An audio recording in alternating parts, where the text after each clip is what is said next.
अस्सलाम वालेकुम व्यूवर्स। ये कहानी है मोहब्बत भरे चाय के कप की कहानी।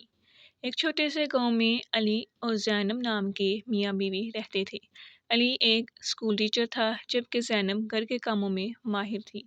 दोनों की शादी को 5 साल हो चुके थे, लेकिन उनकी नोक-झोंक और मोहब्बत का रंग आज भी नया था। अली रोज़ाना सुबह जल्दी उठता, तैयार होकर स्कूल जाता और शाम को वापस आकर ज़ैनब के हाथ की बनी चाय पीता।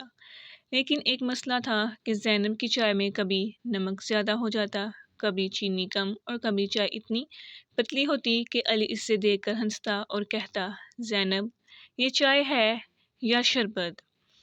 यूं ही दिन चलते रहे। एक दिन ज़ैनब ने अली को चैलेंज दिया।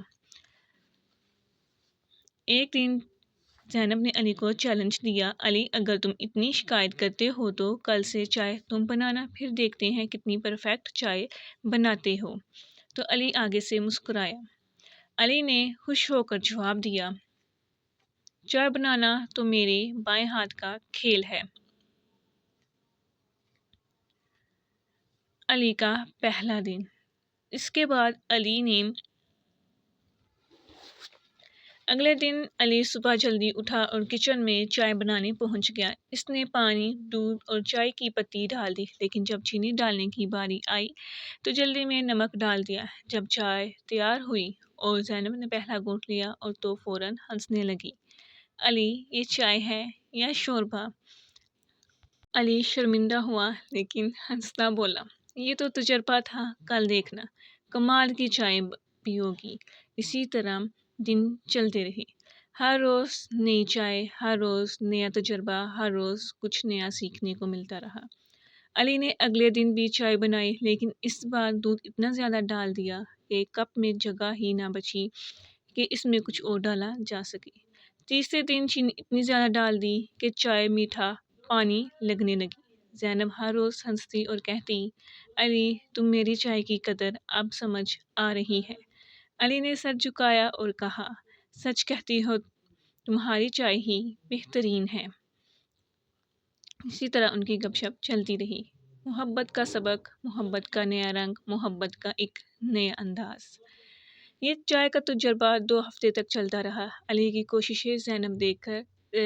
कोशिशें देखकर ज़ैनब ने कहा, अली, तुम्हारे चाय बनाने से मुझे पता चला कि ज़िंदगी में हर काम आसान नहीं होता। हम एक दूसरे की छोटी छोटी कमज़ोरियों को समझकर इन्हें कबूल करें तो ज़िंदगी आसान हो जाती है। अली मुस्कुराया और कहा, और मैंने सीखा कि अगर हम दूसरों की मेहनत को समझें तो शिकायत कम और मोहब्बत ज़्यादा हो जाती है। नतीजा, तो इस नतीजे पर हम व्यूवर्स पहुँचे हैं कि हम दूसरों की कदर करें। इस वाक़े के बाद अली और ज़ैनब के दरमियान मोहब्बत और भी बढ़ गई। अब अली कभी ज़ैनब की चाय की तारीफ़ करना ना भूलता, चाहे वो कैसी भी होती, बेशक उसमें चीनी ज़्यादा होती या वो पतली होती। इसका मकसद क्या है? ज़िंदगी में दूसरों की मेहनत को सराहना चाहिए। छोटी छोटी शिकायतों के बजाय मोहब्बत और कदर करने से रिश्ते ज़्यादा मजबूत होते हैं, ना कि छोटे छोटे गिले और शिकवे करने से। ज़िंदगी में छोटी छोटी नोक झोंक होती रहती है।